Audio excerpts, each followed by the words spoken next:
coming to you live from Basic Forest, on the plain of Ravnica, on the Shard of Jund, on the shores of BC. This is Tap Tap Concede. Nice. Smooth. Okay, Yeah. buttery. Yeah. Got it in one. Yeah. Good work, team. Yeah, why do they let us do shit together? Who are we anyway? Yeah. Hi, I'm Cameron. I'm Alex. And I'm Ben. This is Tap Tap Concede for this week. June 2nd is today. First off, this podcast is brought to you by you, the viewers, over at patreon.com/LoadingReadyRun, and by our kind sponsors over at cardkingdom.com, who run a great brick and mortar store and have a great online presence. And they very kindly support us here. So if you use the checkout code, or when you order from Card Kingdom, if you put in the box that Lur sent me button, please, they will send along with you a button, which I'm not sure what they are right now. I think we're just dead here. Yeah, still? I think it's still a reissue reprint. of I Think We're Just Dead Here. And if you go to cardkingdom.com/LRR, that is our affiliate code, and that will let them know that we sent you. Alrighty. So shall we crack a pack? Yeah. Let's do it. One time. I'm seeing a three. One, Dos. 2, 3. Nice. It's Modern Master 2017. Oh, That's still pretty good. yeah, that's pretty spicy, we- actually. This is You sent to know, us. we were 3 off of that P3. No! Oh. Someday. Hey, Someday we'll this get one's sent to us. Modern Masters, I wanted P3K. This is sent to us by IMAT. First Christian. play Christian, who problems. visited us last weekend. Yeah. Thanks much. Yeah. Thanks again for visiting. This is a really Thanks, sweet set. This is a Franco. crowd pleaser. All right. Starting with Magma Jet. Yeah. This is a Love good it. one.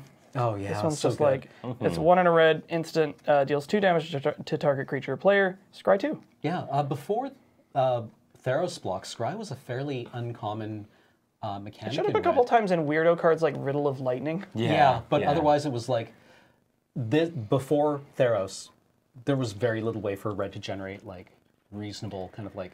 Any form of Card selection movement, at all. This yeah. one's just like 1 extra mana for shock, and it also gets like this cool little selection. Yeah, I mean, I guess like rummaging is like dirt tier scry. It's pretty bad. Yeah. I don't think I've seen a playable rummage card for a long time. But Call of the Conclave is a playable. Yeah. So far, this pack is Green, already white, spicy. sorcery, make a 3/3. Yep. Make a 3/3. This is- It's Watch Wolf. Yeah, but, Sorcery Watchwolf. but it's a token. So it's actually just Watch Wolf, but it's a token. This Yeah, is that printed in. interacts with Populate. Yeah, that's why this card was, Well, I think, a little better in The that block. green-white populate archetype in this set is probably one of the most strong ones I found. It was the easiest to splash. There was just so much support for it. Yeah, like that's pretty efficient for a creature. Yeah. So. Outside of the like populate deck, would you prefer to just have the Watch Wolf? It depens. I think I mean, lot if of I'm times, getting any yeah, of these, I want to 'cause run Fleece Main Line. There's yeah, well, I mean, you want Fleece Main Line, obviously, but there are a lot of effects that care about non-token creatures, Yeah. but sometimes it's irrelevant. Also, like, Negate gets played more frequently by control decks than Essence Scatter. Plus, you feel a lot better getting your Watch Wolf bounced than you Yeah. do your Call of yeah, the Conclave. yeah. Vapor snagging a Watchwolf is okay. It's a tempo hit. Getting Vapor. This isn't a matter of like strictly better or worse. It's just like strictly different. Yeah. Because Typically, this one could trigger like, I don't know, prowess, Yeah. for example. it's a tough call because like typically Selesnya really does care about tokens specifically. So in that respect, it could be better. Yeah, that being said, and it's not really one because like first thing that I always think about too is like graveyard matters for it. Like, do you want a sorcery in there or do you want a creature more? It's kind of It's a meta call. Ultimately, ¿por qué no los dos? Yeah, exactly. You can run both. Duregscape Zombie. yeah. This guy, the unearth mechanic from Shards. Yeah. This is a Grixis mechanic, I think. 1 and a black for a 2/1 zombie, and it has unearth, which is you can pay 1 black, return it from your graveyard to the battlefield. It gains haste, exile it at the beginning of the next end step. If it would leave the battlefield, Yeah. or if it would leave the battlefield, Yeah, so you can't sack it to put it back in your graveyard. which would be pretty hot. It's just it's kind of like it's flashback for creatures. Yep, I'm currently actually making a commander deck that's featuring TTC that's running nothing but flashback and unearth cards. So it's just you repeatedly just throw your whole. It's a commander where you play. I'm playing Dredge in commander is basically what I want to do. Fresh. Yeah. So yeah, you get to run this guy back. Also, I've played this once before, I think, in a deck that was playing Dread Return and needed a creature to put into play from the graveyard. So you can do that as well. It's like if you are a degenerate and play like Hermit Druid and you mill your whole library and you are in black, you can put this guy into play for 1 black. Yeah. Hungry Spriggan is next. I remember this Cool card fork. from the Community Cup in 2015, I think, where this was one of the brew around cards for the Iron Root Chef. How about Right. that? Okay. Yeah. Well, he's hungry. You're never. I mean, you're never not attacking with him. He's is a basically 1/1 the for way it 2 goes. for 2 and a green. A Goblin Warrior, pretty good subtypes. Trample. Whenever it attacks, it gets +3/+3. So this is sort of a 4/4 trample for 3. Yeah. Seems pretty efficient. It's always fun seeing goblins outside of red or black. It blocks very poorly. Yeah. Rakdos Guildgate. Yeah. It's a tap duel. Yeah. Yeah. How aggressively Red and did you black. take these in Modern Masters?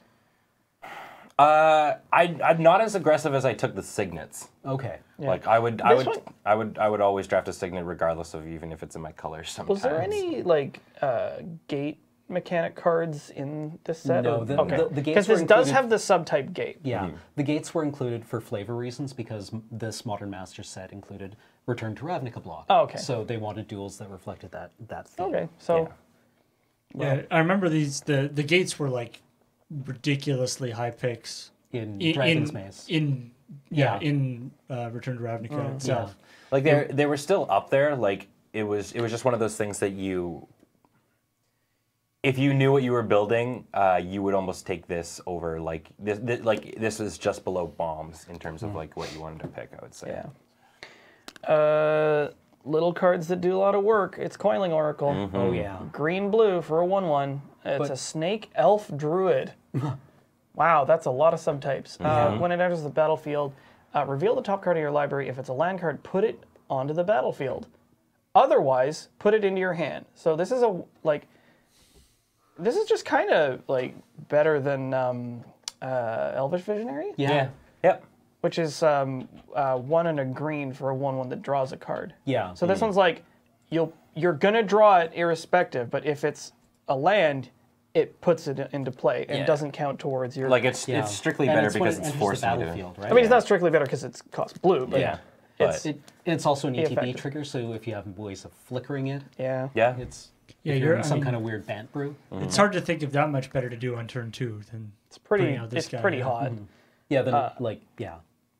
Boros Guildgate. Sweet. It's a tap. White and red. Just the same. Second verse, same as the first. Dragon Fodder. This is another reprint from Alara. 1 and a red sorcery. Make 2 1/1 red goblin tokens. Yeah, this card was interesting because, like, it was part of like the red green, like beat punch strat that Right. was basically what the red green archetype was in this, with token subtyping. So you had things like giant baiting, Right. and whatnot in it. In Alara, this is printed alongside the Devour mechanic. So you'd be feeding these to like dragons and stuff. Yeah. And getting Yeah. pump off of it. Yeah, and it was like it was fun too because if you were, say, for example, going the Selesnya tokens, you had the opportunity to say, well, I could start doing some splashing into red to get stuff like Dragon Fodder, or you could start splashing into blue to start getting like flicker effects and stuff like that for like your attendant knights and stuff. Wow. And of course, you got Krenko's Command being the. Which is, Yeah. another Yeah. functional reprint, which, people like myself, Lander players, are always very happy about. It's like, I get to play 2 copies of this same card because they're different cards. Yeah, And do you generally? I mean, I guess any Any deck that wants to play one of these wants to play 2 of them. right, Yeah. right. Almost, like, no question. yeah. New art for Momentary Blank. 1 and a white. Exile target creature you control, then return it to the battlefield under its owner's control.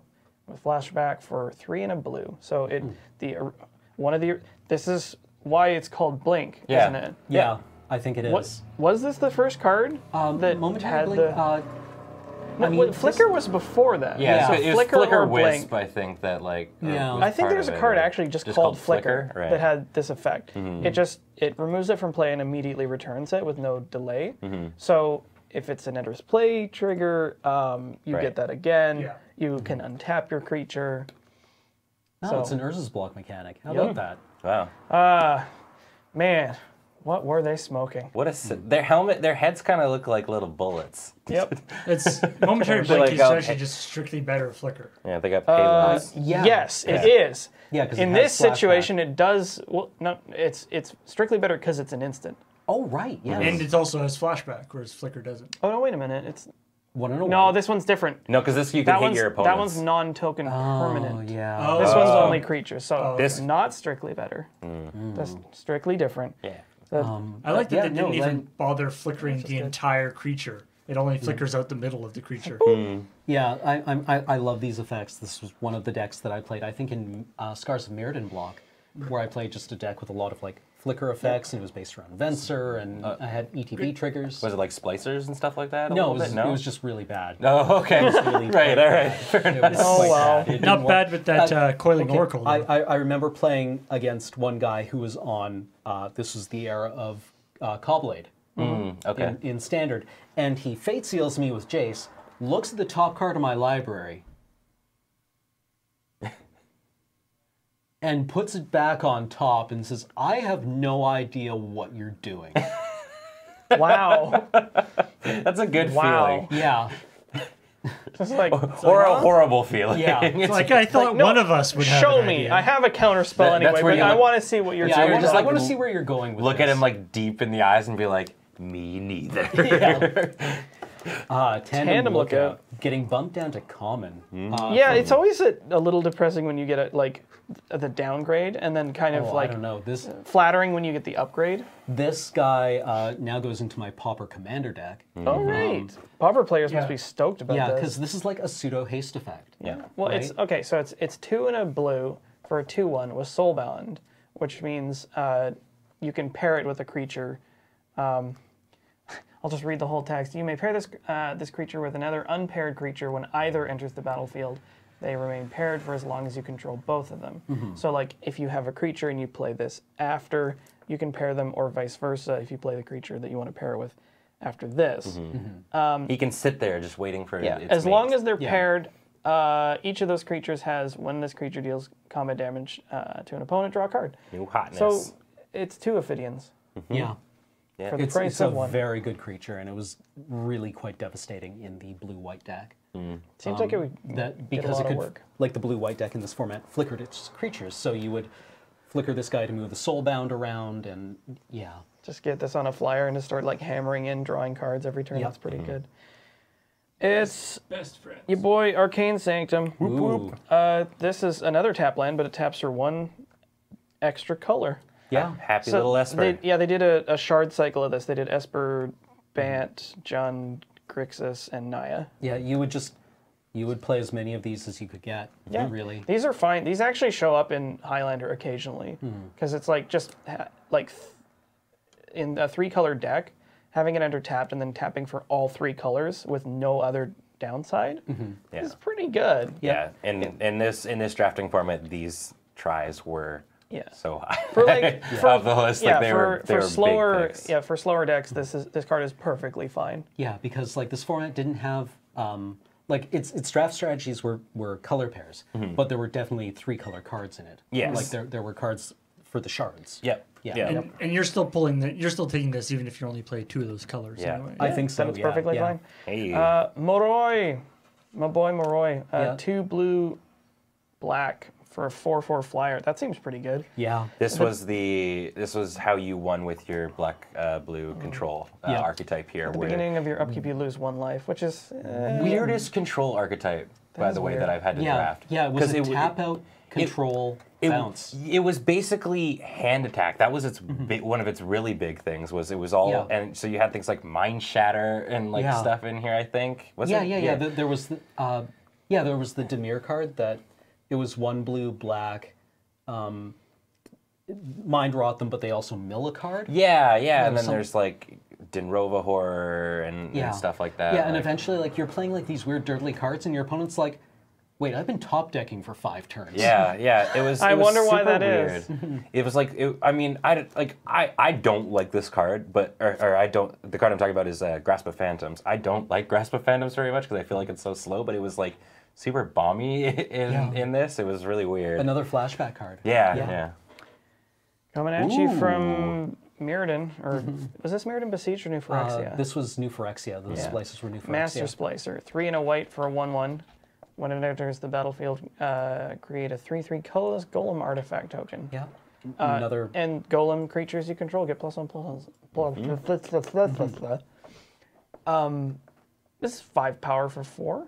Yeah. Seems all right. Yeah. Also, it was a really good target for the white-blue flicker mechanic. Yep. And also fit into the populate archetype. Synergies. Yeah, like I think of the ones, like going white blue or white blue green was probably like the strongest. So hey, in our rare, let's. Oh hey, speaking of Mind Shatter, let's fix Mind Twist. Wait, it's amazing how tiny little changes can take a completely broken card and just make it kind of like eh. Yeah. Mind Shatter is X black. Sorcery. Target player discards X cards at random. Oh no, it is at random. Yeah, it's 1 mana more though. Yeah. So this is Mind Twist for 1 black more, and that 1 card makes a difference. The 1 mana makes a huge difference. well, because that's the thing. To effectively him to Turek someone, you have to pay 4 for this. Like this card sees 0 play in Highlander. I think it may have even been a thing where it's like it wasn't the Mind Shatter, it was the Dark Ritual to cast immediately before it. Yeah. Right? Like that was the unlimited thing. Right? Or whenever I was playing as a kid and getting Mind Shattered. This card Right, was Or Mind Twisted. Mind Twisted. super strong though in this limited format. Yeah, when you have time to build up to Mind Shatter was like you are now like you don't get to play the game anymore. I get to play kind of a thing. I probably had the most success with the blue-black control strat in this. Well, we have a foil. I think Cam likes this one. Oh, I really like Rewind. Another Urza's card block, or another Urza's block card. How would Rewind 2 blue for a counter spell, counter target spell. Second clause, untap up to 4 lands. It's free. Asterisk. Almost free. It's free with rebate. Yeah. So critically, the lands you could untap with that might be Karoo lands that tap for 2 mana. They might be weird utility lands like Mazavir. I'm trying to remember if High Tide plays this card. It plays cards similar to it, but I don't Because High like Tide goes. Snap. Yeah, maybe? I think I don't remember. because High Tide fires when you were about to kill it. Yeah. Right. Like, So it like High from Tide. Hell's Heart, I stabbed thee. Yeah. For hate's sake, I spit my last breath. I'm pretty sure High Tide 99% of the time only goes when you are swinging for lethal. You just like stroke of genius. Yeah. So like the counter spell is less relevant there than basically other effects could be. Yep. And we got a goblin token. Oh, the Jun Goblins. Spink. I really like the Jun Goblins. They have tails. They look like rat people. Yeah. a little bit. They're just like, yeah, you had a nasty rat tail. Oh, what, like a hair thing? No, like it was 7 like feet he long. had a thing coming off the top of his butt. It was like his ass was a Jedi Knight in training. First pick. Put the ash shield down. I can't even see. How am I supposed to fight? The Arcane Sanctum, maybe? Yeah, I Like mean, the blue or the Moroi. I'm kind of caught between Moroi or Mind Shatter. I think like Do you think Mind Shatter wheels? I would probably take Mind Shatter, and it's more likely that Moroi or Arcane Sanctum would wheel, because then it's just like not a lot of people. I find that not a lot of people want to, unless they're like planning on doing it, want to just straight up pick the dual colored stuff. I don't know. What do you think? Like it's tricky because I think, was the blue-black archetype acknowledged to be the strongest, or was that just my experience playing against it every game? I don't know if it ever? was straight up acknowledged. I just had the most success with playing it. I found, I really enjoyed that archetype. think I may have liked the blue-white one more because it was more proactive. You were doing stuff, yeah. Yeah, whereas the blue-black one, even though it was more like a sorcery speed tap-out style of control, it really felt like you were just hanging on with your fingernails. Yeah, it was... And I found it kind of stressful to play. Sorry, I'm getting a weird...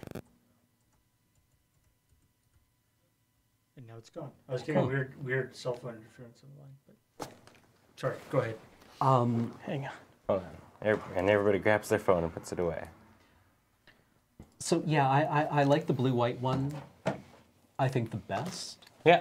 But yeah, I don't know, first pick, maybe I just go Moroi and kind of ride it out. Yeah, I mean, it can honestly go either way on it. I think all of them are pretty strong. But that being said, the entire format was like super fun to draft. Yeah. I really liked M17. Like, yeah, MM17 had that thing going on where every card in your deck synergized. Yep. It felt really good. Like in a contemporary draft format, you feel pretty good if like 7 or 8 cards are ones that are like synergistic with your plan and the rest can kind of be like vanilla creatures or like utility spells. This, everything sang together, and it was really cool feeling. I think the only super big problem that I had with this was, what is it? Tattermunch? Oh, Tattermunch Witch, yeah. Yeah, that's the Azorius one, isn't it? Or no, that's the which is the girl. No, the flickering one. Yeah. Yeah, from Lorwyn. Or no, Shadowmoor. Yeah, the one that's like that effectively Mist Meadow hoses. Witch. Yeah. Mist Meadow Witch, yeah. That completely hoses the token strategy at uncommon. Yeah. That's awkward. Yeah, where it's like, well, because she flickers, it's a Kithkin that flickers something. Yeah. Or Swords to Plowshares, the entire token strategy. Yeah, it was pretty brutal. Or just like, sorry, Vindicates, I guess. Yeah.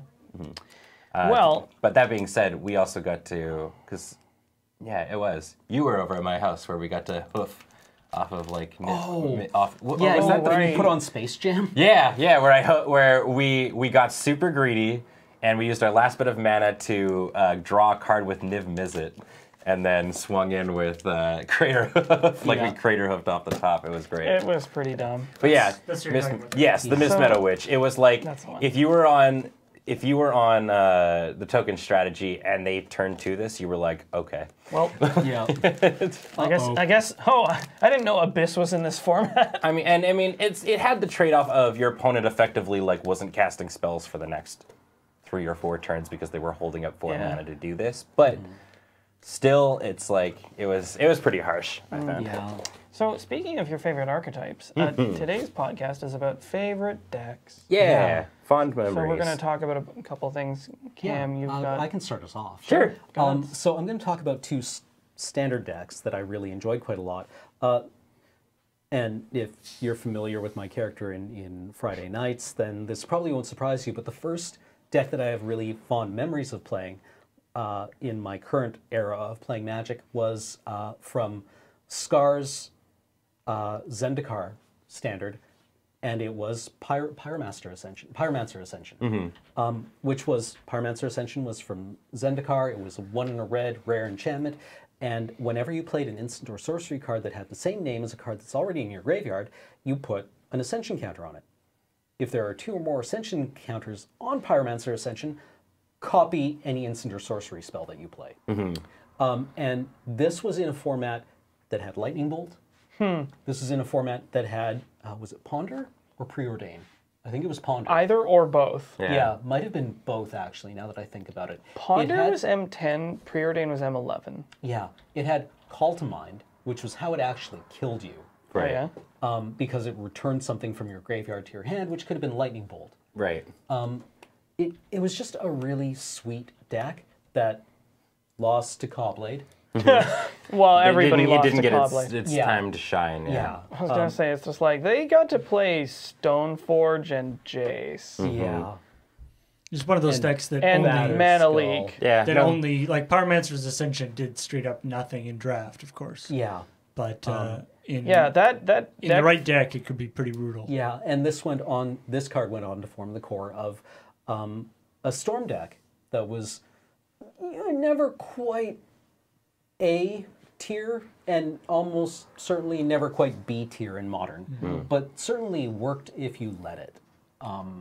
I remember the feeling of panic going up against a Pyromancer Ascension deck when they've got the 3. Is it 3 counters? Two. They need? 2 counters. Yeah, two quest Two counters. quest counters. Yeah. 2 quest counters. So once they have like the 1 quest counter, and you know the next thing they do, Yeah. that feeling of panic, you're like, oh no, Yeah. no. And going through like, what do I have in my deck that can take care of this enchantment? Does this deck get, or does this card get a C play in Modern Storm? It does. That was where it, well, it used to, at least, up until the Gitaxian Probe banning. With the loss of Gitaxian Probe, Pyromancer Ascension fell out of favor, and people started playing Baral Right. Oh, yeah, that guy. as copies like 5 through 7 of Goblin Electromancer. Right. And it made the deck kind of more consistent, and I don't even know if the deck still plays cards like Thought Scour or Faithless Looting, or if it's moved over entirely to cards like Desperate Ravings. Right. Desperate Ravings? That is it, right? Innistrad, 1 in a red, draw 2 cards, discard a card from your hand at random. Oh, at random. Yeah, Desperate yeah, Ravings yeah. with flashback. Yeah, and this card actually was part of the second deck that I want to talk about, which was, again, an Izzet color red-blue deck based around an enchantment, and only this time, that enchantment was Burning Vengeance, which was an Awfully uncommon... similar, isn't it? Yeah, Yeah. yeah. Apparently, you can tell what I'm into. No, I'm the same way because I'm about to. I have Yeah. a similar deck that I also This is gonna like talk about. the time that we were in a restaurant downtown, and I looked at our server, and I looked at the server working at the next table over. I looked at the server at the counter. I looked at the hostess, and realized that the hiring manager had a type.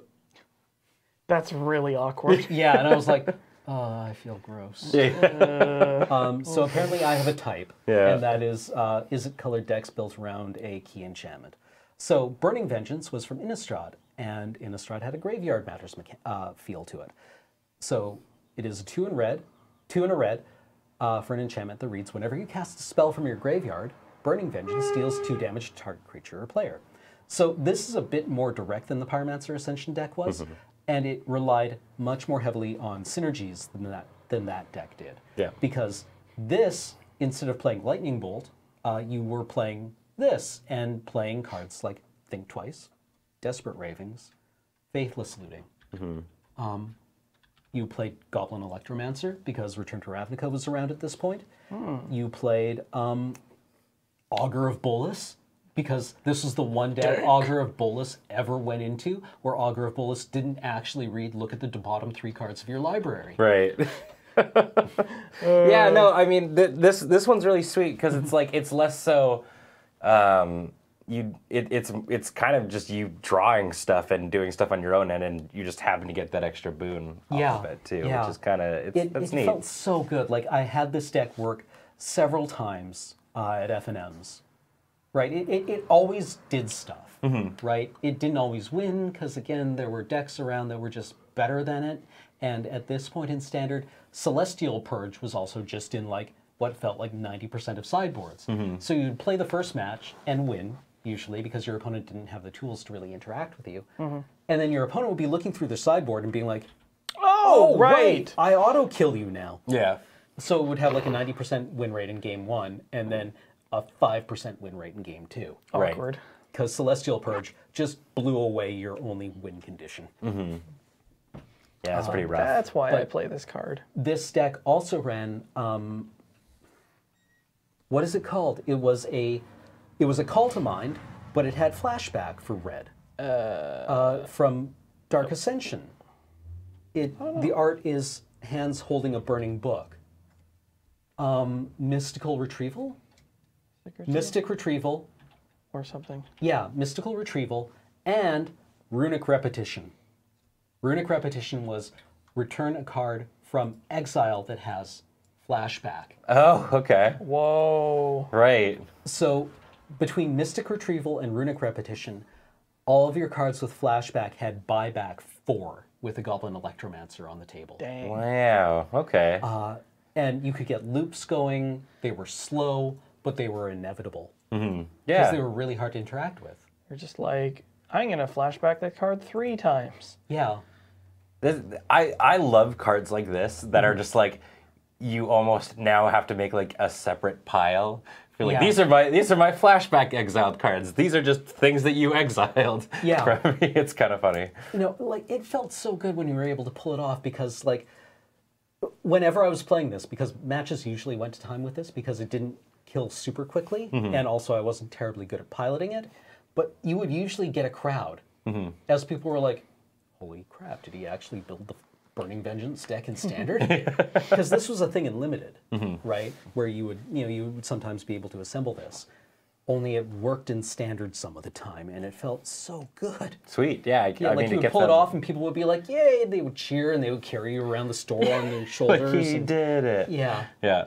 I might be lying about that. Yeah. Last No, one. But no, people I mean, would- I can see it. Yeah, like your opponents would be like, "This is a cool deck. It's a shame that I auto kill it." Yeah. Yeah. Right? Like I actually had a couple of opponents who were like, "I mean, it's a cool idea. It's a shame that sideboards auto kill this." But yeah, those are my two favorite decks ever in Standard. Sweet. I mean, Sweet. if I can take it just because it's on that tangent, Absolutely. one of my favorite decks is very similar. It is the Izzet Fevered Visions deck from that is still sort of in Standard, but not. It's kind of turned more into a Dynavolt Tower kind of thing. But this was so Fevered Visions was kind of your like sweet. Nobody expected this until like the deck became quite popular. Right. It's just kind of like a Howling Mine that domes your opponent. Yeah, it's very neat. So it's one blue and a red for an enchantment. At the beginning of each player's end step, you draw a card, and if the player is your opponent and has 4 or more cards in hand, it domes them for 2. Can I just say, I really love this trend towards end step triggers. Yes, I think I've because- mentioned it previously, but it's so nice because like To play an upkeep enchantment. triggers that are symmetrical suck balls because Yeah. they get the The good first Yeah, effect. first Howling yeah. Mine drew your opponent a card first. And they experimented around with a couple of different versions of this. Like giving in it flash. Theros Block, there was the one blue. Dictate of Crufix. Yeah, Dictate of Crufix that had flash. Right? Yeah, so yeah, the Fever Vision deck was really neat because you obviously got that first draw. So and the big part of this deck was it also revolved around I guess probably one of the big people of it was a Thermo Alchemist who was the cheaper Geolectrode basically. Electrode? Yeah. So it was for 1 and red. For a 0/3 defender that you can ping your opponent whenever you cast an instant or sorcery, it untaps. So then all you did was run spells, essentially. So you were running things like, what were all the big ones in there? Shoot, now I'm trying to remember. Basically all the burn spells of the time. So it was like burning... Yeah, were you running Fiery Temper Yes. and Lightning Axe? Yes, yeah, both of them. So Awesome, that was awesome. where a lot of like your madness triggers, things like Grier Reach Sanctum or Sanatorium and Tormenting Voice Yeah, and yeah, stuff. Oh, I'd love to put this deck together with Baral now. Yeah, it would be super sweet. And I mean, that's the thing. This deck is still sort of part of Standard. It's just more so more Temur revolving tower. around Dynavolt Tower. Yeah. And it's still very cool. A lot of decks ran things like Thing in the Ice, which was a really fun thing. And then some really cool sideboard tech that you had were things like Lightning Weaver. It was how... So, Oh, yeah. what is Lightning Weaver? It's like Wait, a am I thinking the right 2/3 drop, I think, for a 1/4.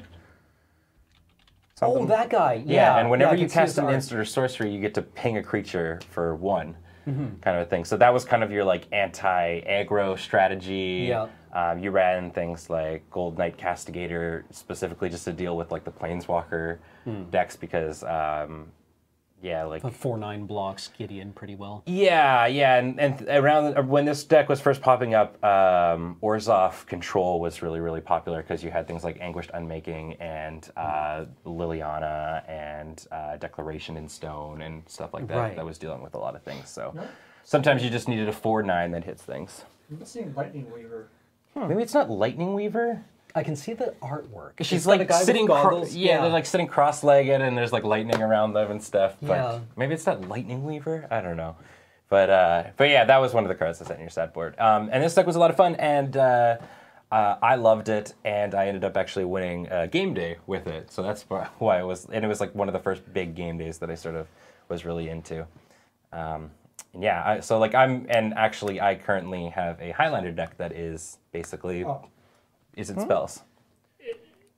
So is it not Lightning Weaver? No, it's Weaver of Lightning. Ah, Okay. But yeah, the reach was a big part of why you ran it as well. Oh, it blocks. It blocked Copter. Yeah, yeah. That's kind of a big deal. So this, this was. I mean, another really big deck that was pretty popular was it was kind of like human aggro, where you ran things like Dragon Hunter and the like 1-drop enchantment that gives your dudes flying. And it just went like super fast, and then it ran things like Always Watching and whatnot to make your dudes like way bigger and all that kind of jazz. Just basically low drop punchy folks and swaying This in. fella, it might be one of the best Savannah Lions ever printed. Yeah. Yeah. Yeah. There's other ones. I feel like Gideon or Kithian is pretty dumb. There's a couple other ones, but like this one, yeah. Wow, this seems like a pretty okay answer to like Glorybringer. Yeah. Like, Wow. Come at Actually, me. I didn't even think come about on. it. Yeah, of course. Yeah. Doesn't get burned, doesn't let it through either. Yep. So Just kind of deals with them. Super. It does not look like an Abzan card though. Or I guess No, this. no, it's wearing. It's wearing Atarka's horns. Atarka's horns. Yeah. Yeah. well, Interesting. But yeah. So that was one of them. And then it wouldn't be a favorite deck of mine if I didn't have a deck in my favorite list that was an alternate win con. oh no. Don't say Mill. Don't say One of Mill. my all-time favorate decks, Don't. the Sphinx's Tutelage deck. You son of. Sphinx's Tutelage Turbo Fog was Oh. was one of my all-time favorite decks that I ever ran. So obviously you're running 4 of the See, it's all enchantment build arounds that we're into.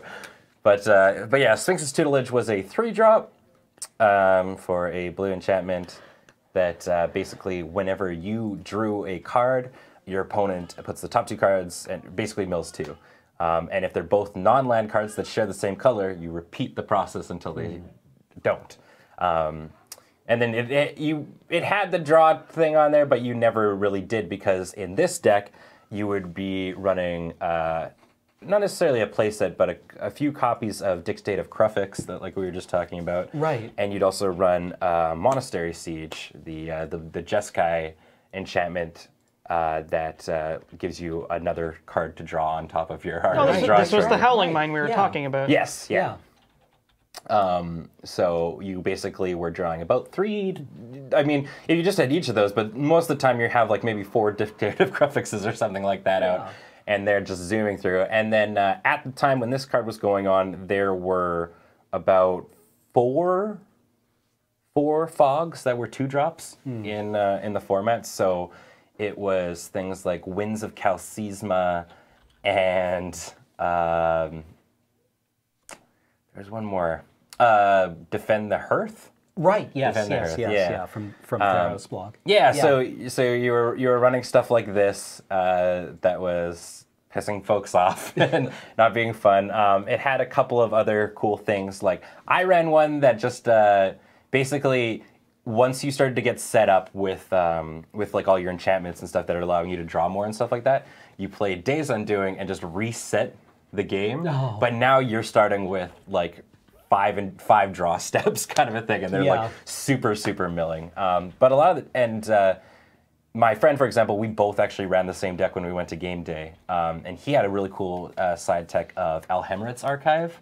Right. In it. I was going to ask. Yeah. So, but yeah, Days Undoing would have been so sweet, but those draw 7 cards apparently they did not trigger Sphinx's Tutelage. Huh. Which I don't know, I cannot remember why, but it didn't actually count for 7.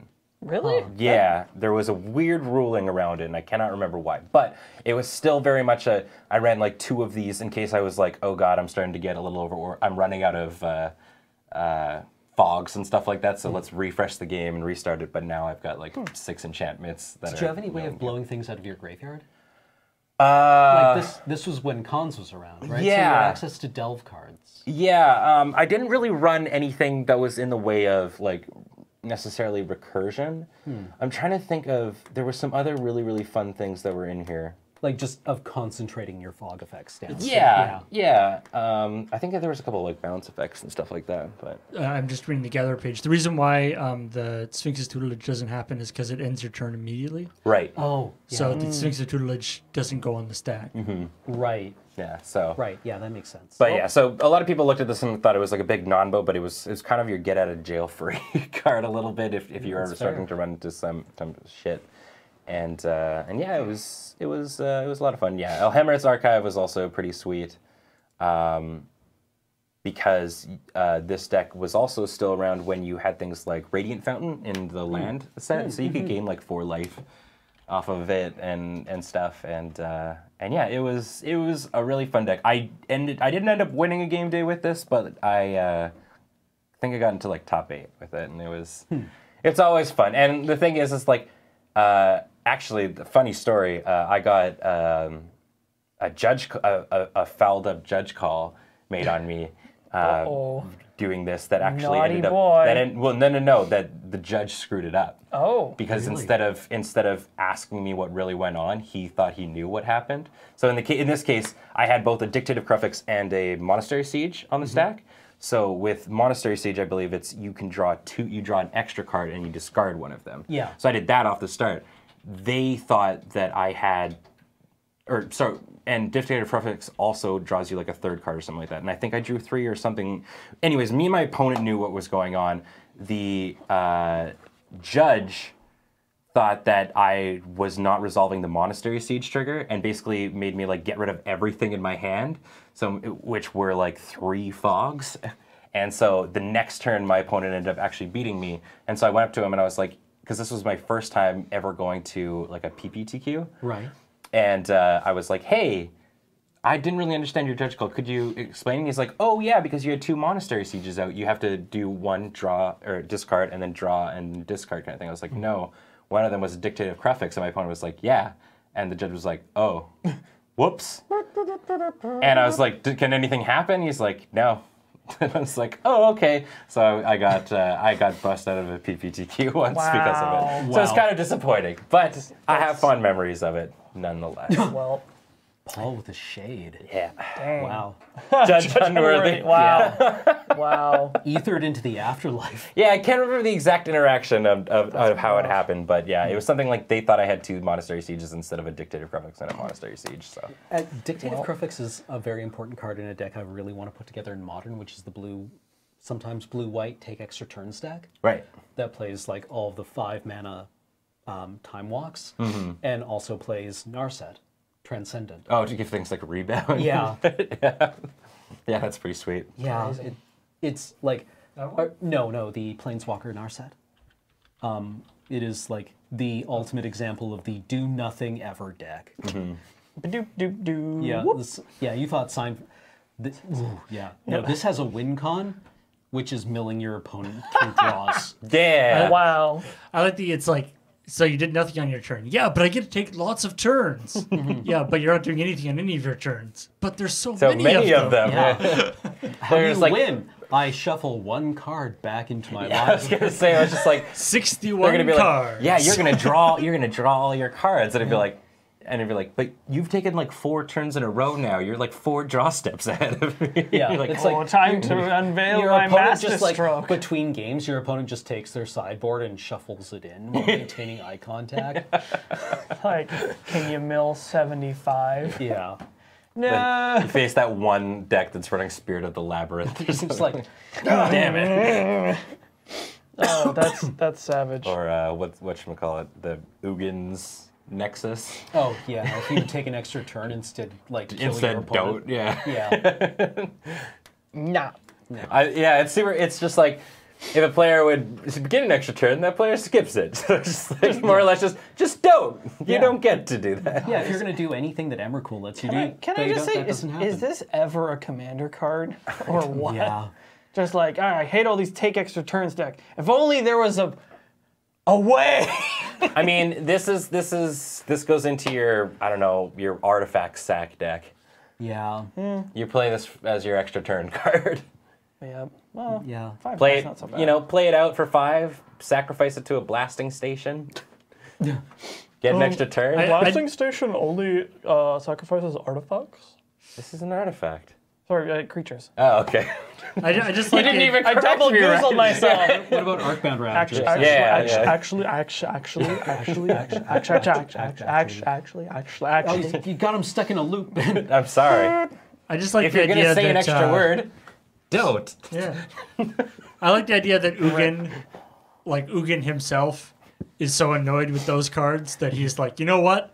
I'm going to build a thing to make those not work. My bones, apparently. My ghost Yeah. bones. Well, this was... No, it's I just think there's so much hatred inside him Right. for taking other turn cards. This is just like top-down anti-Emrakul the Aeon's Torn, Kinda. Yeah. right? Like when they cast Emrakul, they in fact get nothing, and then... Except for an Eldrazi with like Annihilator 6 or then, something. then the Annihilator trigger happens, and you sack this. This card was so weird because there was the only take an extra turn function I think at the time was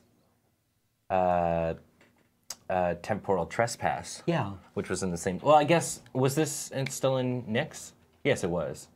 So I guess you still had the one dude with heroic, Yeah.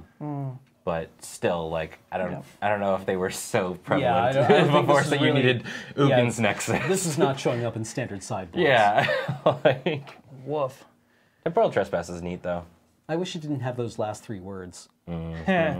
Well, I mean, yeah, or that extra blue mana symbol. Yeah. Oh well. Yeah. Alex. So, I have been a Highlander brewer for many years now, and there's a couple, I mean, I've built many decks. There's a couple that sort of stand out for me. When I was first sort of getting into the game kind of seriously, I was always, I really liked Nelson Salahub's Sui Black deck, which is mono black aggro. It's very low to the ground. It plays a lot of effects like Sign in Blood, Night's Whisper, like just Carnophage. Yeah, all I was stuff gonna that ask like if Carnophage was like the iconic card for... it's pretty iconic. It's just like, you know, it burns your life total down, but it gains the advantage of like super hyper aggressive speed. And it worked pretty well for a while. Yeah. Well, like Carnophage's Black Goblin Guide. Yeah, Right? kind of. I mean, most of the cheap removal too to get rid of this kind of stuff is like you have to destroy non-blacks like Doomblade and whatnot too. So I like that deck, and I've built it a couple times. But the deck I'm going to talk about is what I sort of consider to be an improvement on this deck.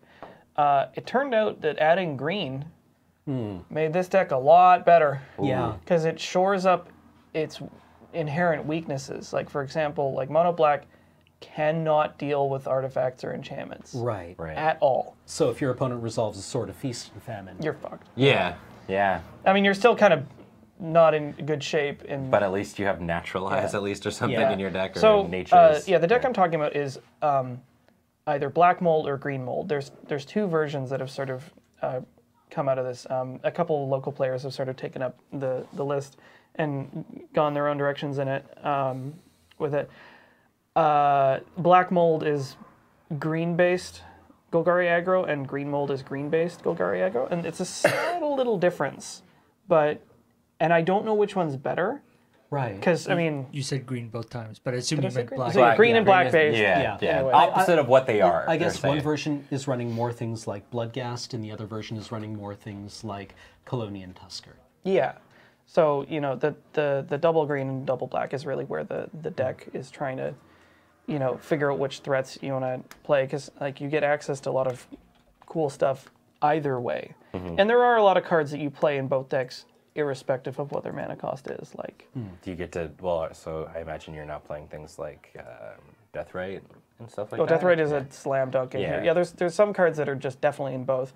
Like Deathrite, Lotleth Troll, my homie. the Juice, The Juice. aka Drag Mangler. I love that nickname. And the new Drag Mangler on the block, Mornwillow, which is quite a blowout. It's just like, you know what? What if Mornwillow had a clause that was like, sort of almost overrun a little bit? Would this deck run like Grimflare in it? Oh, absolutely. Grimflare. The basic conceit of the deck is it plays creatures with way too much power for not enough mana, and then has a sort of toolkit of removal and a couple of like fast mana accelerants. Like this is definitely like a Mox deck. That this card is uncommon. It's so good. Jesus. A surprising number of haste cards for a non-red deck. Like a shocking number of them. Right. Like Yahini has haste. Strangleroot Geist has haste. It absolutely runs Yahini. Yahini is probably like my favorite card from Kaladesh. It's so good. I love it. Yeah, it's very good. They're so good. So the green version that I play plays actually 2 haste creatures in the 4 mana slot. Wait, can I guess? Yes. The guy who's made out of solid cash. Vengevine. Vengevine. Yes. Yes. And the other 4 mana haste creature would be. No, I can't forget. No. Surak. Right. No. Yeah. Oh man. Yeah. This deck That gives goes, other things haste. The best thing this deck wants to do is go like turn 1 2/2, turn 2 3/3 or 4/4, like turn 3 something that's like got 4 or 5 power, and then like finish off with a haste creature that's like way too big. And then the advantage of adding green is you get to play stuff like Reclamation Sage, Maelstrom Pulse. You get to play Abrupt Decay. Putrefy. Sometimes, actually, Putrefy ended up making it in because like just having access to artifact destruction is really good. Removal and incidental, sometimes naturalize. This deck could potentially play like Manglehorn now. Like depending on what the meta's at. What was that? It plays Berserk. Yeah. Really? Yeah. Sweet. My version plays Berserk. Just Hell get him. Does it run Gnarlwood Dryad? Is that what it's called? Gnarlwood Dryad was not fast enough. No? Okay. It's too hard to get Delirium going? that fast. But it does play Narnum Renegade and Greenwheel Liberator. Oh, I get to talk about my ultimate secret tech in this deck. So there is a land that gets played a little bit in our format that I found out some wonderful secrets about. It's called Undiscovered Paradise, which is a kind of appropriate name. It's a land comes in untapped, taps for any color. Right. But if you've activated it, your next untap step, bounce it to your hand. Right, okay. This triggers Revolt. Yeah. This triggers... No. It gets better. It triggers Revolt, and it triggers Landfall for Bloodghast.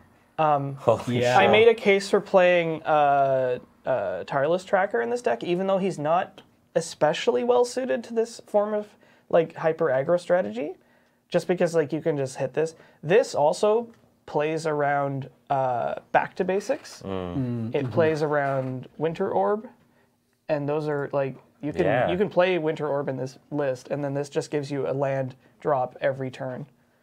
That's wicked. Yeah, it's really cool. It's very cool, and it fixes your colors in Part of me looks at this and the balance of green and black is like the balance between fresh and dank. Yeah. That we're really wanting to like explore. and then they came together. Yeah. And there's a couple of other like sort of secret tech cards. Yevamaya Hollow. I quite like in this deck. It's very frustrating for an opponent to deal with. It's a land that taps for colorless. For 1 green and tap it or generate target creature. Right, yeah. So you play a lot of threats that are hard to put away. So Bloodsoaked Champion. yeah, you play all the creatures that come back from the graveyard, like Dread Wanderer is a shoe-in for this. Scrapheap Scrounger. Are you running because right now I'm playing mono black zombies in standard. Yeah. So I imagine you've got things like Relentless Dead and stuff like that in there. I think Relentless Dead didn't end up making the cut. Really? Like if you made a version that played a lot of zombies, maybe. Well, because Relentless Dead, at least it can always grab itself. That was That I don't know. I mean, it's Relentless Dead is like I'm sure you could so play it. busted and standard Yeah. for me right now. So yeah, but- it's a deck. It's an aggro deck that compensates for, again, the inherent weaknesses of aggro decks as well, which is like they gas out really fast. You know, they go super hard and super fast, and then they just like run out of fuel. And these ones like have a little bit of staying power, either in the form of creatures that are hard to kill or hard to keep dead, or this deck plays Caller of the Claw. Sweet. Ultimate secret deck. Sweet. Oh, that's the guy that makes wolves for every creature that's died. Yeah. Play this card. Just play it.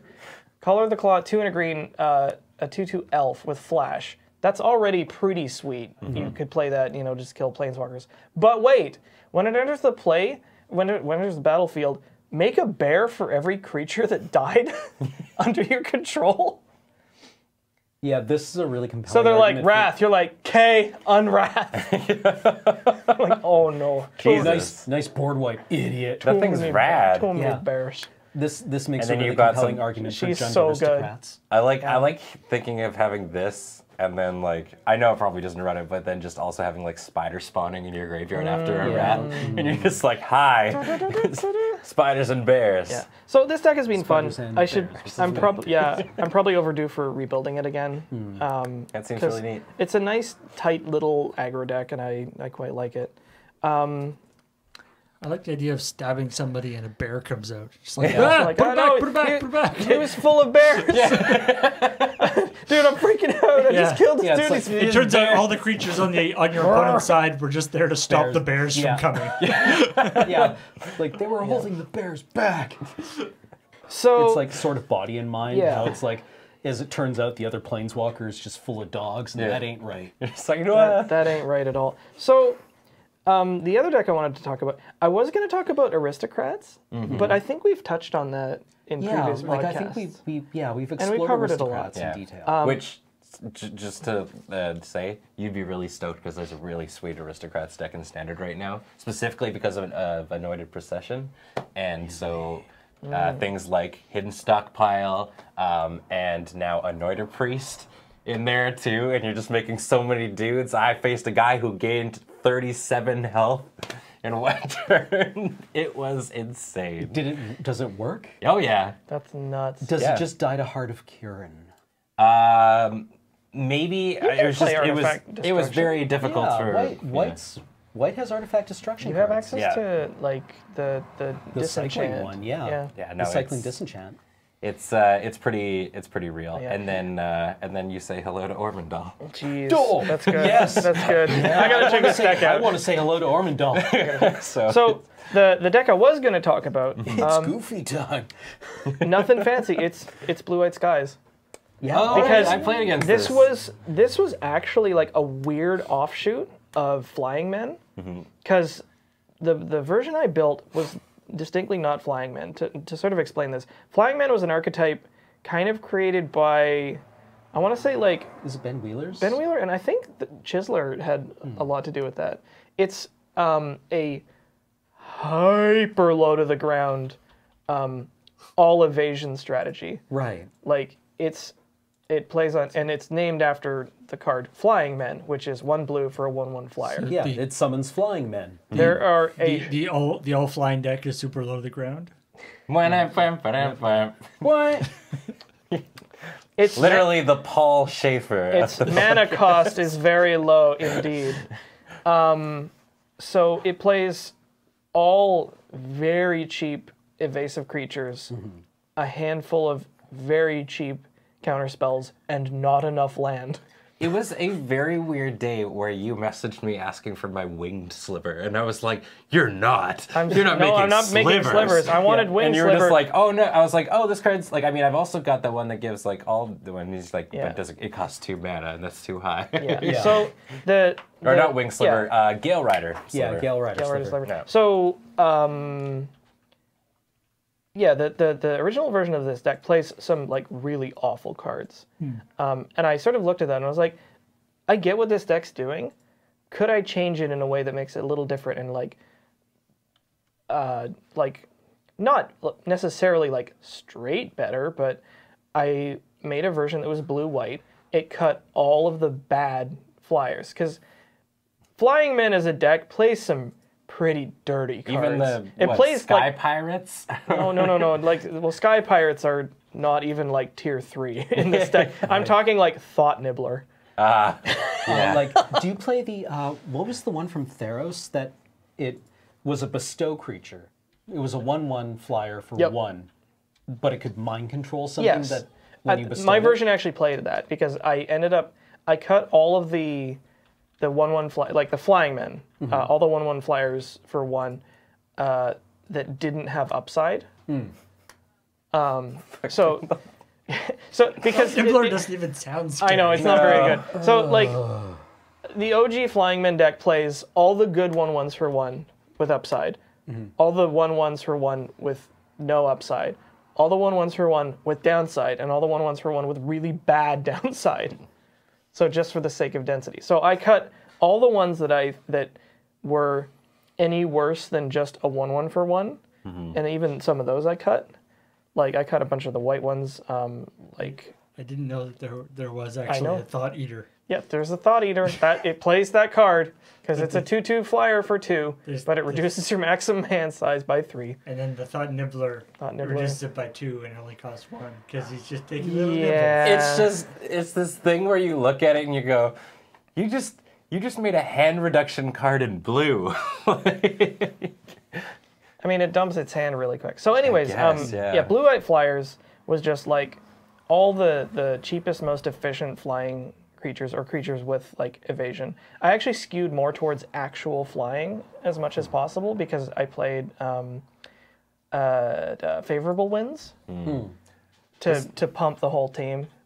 And the dankest card in this entire list that I had to borrow, because I have no interest in owning one, because it's $600, Moat. is Moat. Yep. It plays Moat, and it's not a control deck, because Moat reads 2 white, an enchantment from Legends. Non-flying creatures can't attack.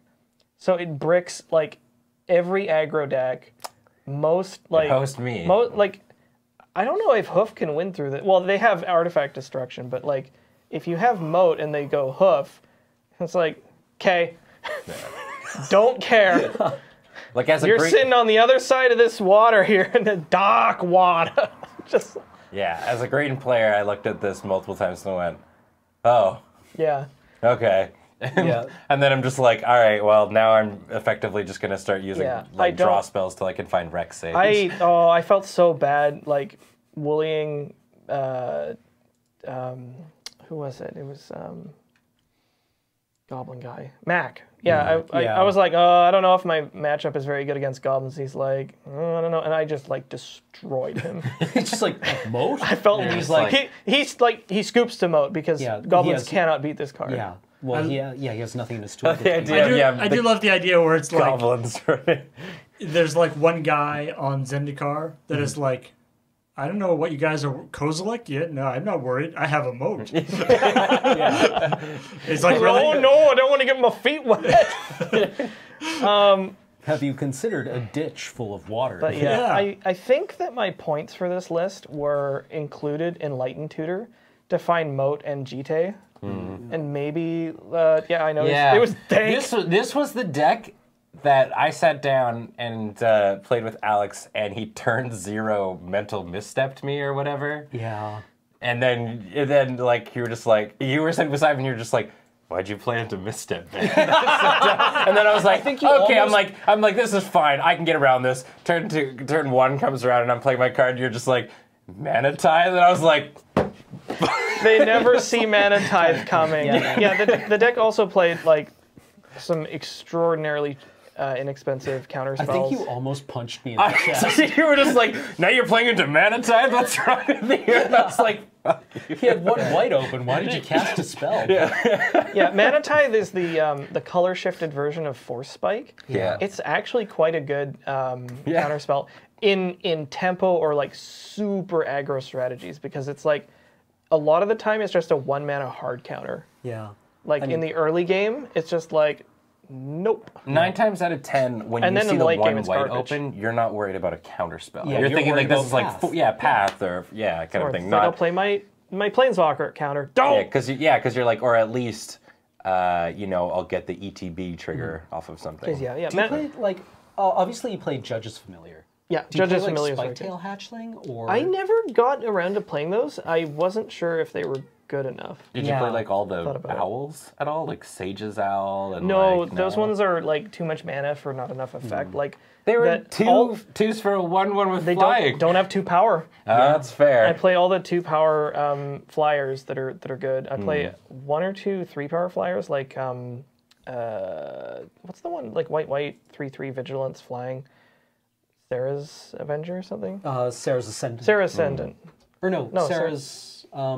Something or other. Yeah, is it Sarah's Avenger? Sarah Avenger? The one that you can only play on like turn 4, but everyone Yeah, just cheats in with, yeah. with Vile? And I play Aether Vial. Yeah. So yeah, stuff like that. I think the deck curved out at 3. And the Right. 3 drops were like True Name Nemesis, Vendilion Clique. Yeah, I like that you're just like, Pestermite. it's Flying Men plus True Name Nemesis It's because a flying man, because nobody can block it. you can't it's tell... evasion. Are you going to tell True Name Nemesis doesn't fly? Yeah, I think Can't. I think I You played. can't even talk to it. Yeah, you're not it's got allowed to. protection from I you. think I played 2 creatures that did not have evasion, and they were True Name Nemesis and Looter Ilkor. True Name Nemesis does not have evasion. Looter Ilkor does not have evasion. True True Name Nemesis doesn't evade; it just walks right through. Yeah. Also, You yeah. evade it. Yeah. I think the equipment and package was really, really narrow in this. I think it was just GT and Grafted War Gear. Oh, I Pretty like... savage. Yeah, of course you run Grafted War Gear. Just war gear. Clang! Just get there. +3, +2 with 0. Grafted War Gear, if you have not played it in aggro, put it in. The occasions where you get 2 for 1 will be well worth it because it's just so aggressive. Yeah. It By even, the time- it even goes ridiculous, into actually. aristocrat strategies. Yeah, I run this in my Highlander Aristocrats deck because you put it on a Doom Traveler, Yeah. crack in for 4 on turn 3, Then move it. and then move it and get a spirit and put it on the spirit. Yeah. I feel like now you've got a 4/3 flyer. Yeah. It's just like you want a card that turns your 1/1s or even 0/1s into threats. Look no further. Yeah. This This turns a plant token into a 3/3 That's true. this graphic work here did for real, no mana. Can you imagine It just did getting real good work during the cube draft. Yeah. Oh, I Can you bet. imagine one of the, like a Sunkern beating the piss out of you wearing this thing? It's like, oh, I'm free now. This is the gnarliest goat token you're ever going to Oh run yeah, into. it's just Put this in your trading post deck. yeah. Now I need to get Sunkerns for plant tokens. Yeah, that sounds good. You're talking about like the Pokemon Sunkern? Yeah. Yeah. The thing trying that's literally just a plant that can only rustle in terror. It's literally why I want to run decks that are token strategies, is so you can make your own custom goofy tokens and Yeah. stuff, and nobody Yeah. can shake a stick at you. I'm trying to think. There was a couple other secret tech cards in this deck that like only this deck gets to play, and one of the ones I was happiest with, like results wise, was Pride of the Clouds, Yeah, this thing yeah, is which is wicked. randomly $10 because of EDH. I'm so glad but- you were able yeah, to find the I- Pokemon card. Also, Pride of the Clouds has forecast. Which is a weird mechanic. Yeah. That is really I had frustrating. never and heard not of that it great. before you played this card against me. Yeah, Pride of the Clouds, white, blue, elemental cat. It's a 1/1 with flying, and it gets +1/+1 for each other creature in play with flying. By the way, it counts your opponent. Yeah. Also, it has gorgeous Rebecca Gay art. Yeah, and it has a activated ability, forecast for 2 white, blue. Reveal it from your hand and make a 1/1 white and blue bird creature. This is the only thing that honks me about this. There is no white, blue bird token. At They've all. never printed Lame. one. Yeah. Lame. And I was just like, come on, man. Because like because the only one I could think of was like there was like an enchantment bird, but that was still just like. I should blue see and if they have white. one on Mutgo because, like, Yeah. because I found out that there's no 2/2 spawn token for spawning pit, but there is one on Mutgo. So when you're, because like when you're playing on Cockatrice, it's got like the hot option to just play a token on it. So I'm wondering what actually comes off of it. Well, maybe I'll have I've to try it. never actually done it. Yeah. Yeah, if I could get like a slightly reasonable resolution, I could print it out. Because I am a fiend for tokens. I mean, at this point, you literally, like we were just saying, just make your own kind of a thing. Yeah, it's not, But it's the, not the same. same. The only I know one, you've got yours all sleeved up the and only nice, time too. I'll make a token is when one literally does not exist. Like there's no 1/1 black For- death touch. Yeah, For Ophiumancer. Yeah, Ophiumancer doesn't exist. Yeah. So I took a snake token and repainted the border black, and repainted the snake to look kind of dank, and added the word death touch. to Dank its text. snake? Dank snake. Please no Steppy. Please no Steppy. So yeah, I mean, there's a million other decks that I could talk about, but you know, those two definitely made an impression on me. Yeah, the ones that like Yeah. spring to mind first are obviously like the ones that are big for you. Like, because Yeah, I I feel- totally forgot about my Sphinx's Yeah. Tutelage Turbo Fog until like we were like halfway through, and I'm like, wait, this was like my favorite deck to run. Black Mold was, I think, especially special for me because there's no better compliment someone can play you than stealing your list. Yeah, yeah. Like you build a list and then like 2 or 3 other people show up on like Thursday Night Highlander playing it, and you're just like, yes, Yeah, no, that's awesome. you bastard. Yeah, And then you crib notes back from them. And you're like, what is Yeah. he playing that I'm not? I like the idea of you like at first you're just like, you suck. Like I've spent so long trying to figure this out, but then Yeah. you go like, but obviously I made It means that something the deck has something going for it. Yeah. So, Golgari Aggro is actually one of the more affordable decks in Highlander. Most of the cards are pretty cheap. The money in the deck is obviously in, you know, a land base, but you can play, you know, basics and some okay stuff. You get to Yeah. play weirdo cards like Tainted Wood, which is not expensive. Right. It I guess, taps, like- it taps for colorless, but if you control a swamp, it taps for black or green. Right. Yeah, those ones. And I guess like you mentioned Moxen, but obviously like Not optional. necessary. Yeah, Like you can. the deck will perform well. Yeah, it'll without them. it'll perform fine without them. And then just like most of the threats are cheap. Like some of them I think that are in standard right now. Like is Grimflare still in standard? Oh yeah, yeah. So like once he rotates, I imagine that the price on him will tank. But like stuff like Lawlith Troll is cheap. All the 2/1s or 2/2s for 1 are not expensive. You just play all of them, and then like there's some really good green ones like Sky Shroud Elite, and there's a Selesnya hybrid 2/1 Oh as well. yeah, Sky Shroud Elite, Secret Other Goy. Dryad Militant. Yeah, Oh yeah, Secret Goy. Well, this one's actually like Secret Curd Ape. yeah. Yeah, a It's a little 1/1 bit. for a green that gets Or- +1/+2 or if your opponent controls a non-basic. So What's the other one? Nactyl? Wild guess- Nicatl. yeah, Wild Nicatl. Yeah. Yeah, Apparently Wild that's not how it's pronounced. Apparently it's Wild Nactyl. Necrotal? It's no good in this deck because Necrotal? Necrotal. something like because that. it only Wild Necrotal. yeah it only triggers off white or red. Right, unfortunately. right, Yeah. But there's like a bunch of other ones like Sarcomancy is one you can play. Oh god, yeah. That's the secret one that nobody knows about. Yeah, because it doesn't show up in Gatherer searches Yeah, for when you're creatures. like, find me a 2/2 for 1 mana, it's like, here they are. And then you hear about Sarcomancy. It's like, oh, this is a 2/2 for 1 mana. It's an enchantment for 1 black. It makes a zombie token, which is a 2/2. okay, And then yeah. when you control no zombies, the enchantment starts doming you. So this one's actually like kind of sweet. Yeah, that's Pretty good for yeah, Delirium, it's too. neat. It's good. So, you know, just Yeah. jam all your aggro creatures. Yeah, so those are like our fondest recalled decks that hopefully, yeah. I guess we all learned something about ourselves today. Yeah. I mean, you and I have similar. That was the kind of thing that I came into thinking, like, because like I'm a naturally green punch face player kind of Yeah. thing. But when I find myself having the most fun when I'm playing alt WinCon kind of jank strats Yeah. kind of thing. And you and I really like to build those Give kind me them of things. jank so, strats. Yeah. Yeah, give me something weird. Well, and I told you that like that Drakehaven deck that we did, someone went like 3-1 at F&M with it, kidding. and I was just like, wow, okay, we do something all I right. realized Drakehaven, there was a card that we might want to consider including in that, which was the Smuggler from Shadows over Innistrad, that when it connects, you loot, and when you discard a card, you make a 3/2 Eldrazi. And Oh, it's got Skulk. Oh, I know that one. yeah, yeah. I remembered it because Penelope was chewing on it.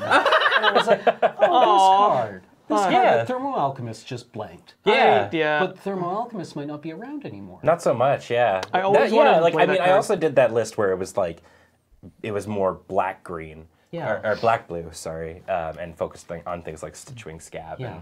and like Haunted Dead and stuff like that. Yeah. But yeah. Anyways, I always wanted that guy to have a home in some deck. Yeah, Because he's yeah. a cool card. Anyway, we'll wrap it up there. Thank you so much for joining us as we went down memory lane with some of our favorite decks. Once again, this podcast is brought to you by you, the viewer, through our Patreon at patreon.com/loadingreadyrun. So thank you very much. And also thank you very much to our very kind and generous sponsors over at cardkingdom.com.